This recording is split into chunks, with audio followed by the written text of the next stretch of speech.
right, so to convert into radical notation, we will use that the index will become the denominator. So when you look at something like 5m to the 1/2, the first thing that we talked about is it's important to realize that this exponent is on a base of m, and 5 is not associated with the base of m.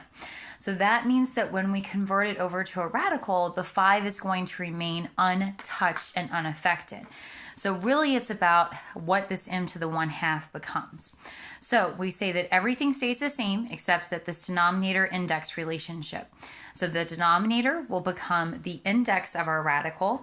So we will have a 2 here for our index. And then we discussed how the index of 2 is going to really be the same as the square root of m, because the index of 2 is understood and the exponent of 1 is understood. All right, so let's look at a little bit more complicated question where you have parentheses 64x to the 4th. So in that case, this exponent is on the entire quantity 64x to the 4th.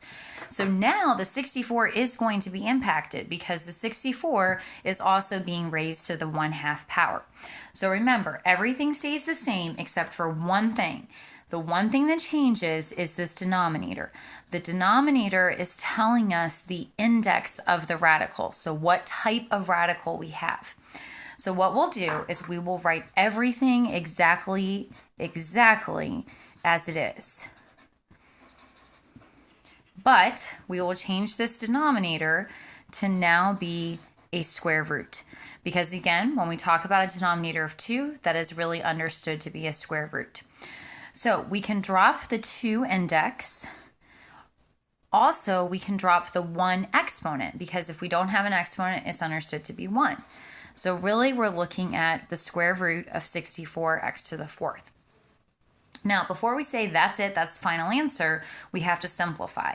So we take just the 64 number and we simplify that. So really what we're doing here is we're splitting up square root of 64, square root of x to the 4th. Now, 64 as a number, we will draw a factor tree for it. So you might be familiar that 64 is 8 times 8.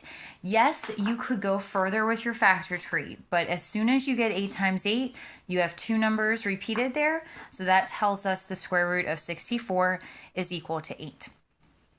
Now, for our square root of x to the 4th, because we have a variable, whenever we have a variable, what we're going to do is change it into a division problem.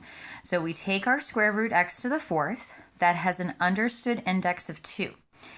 And in order to figure out what the powers that will be on x, we take and kind of basically ignore this x, the radical part of it, and say 4 divided by 2.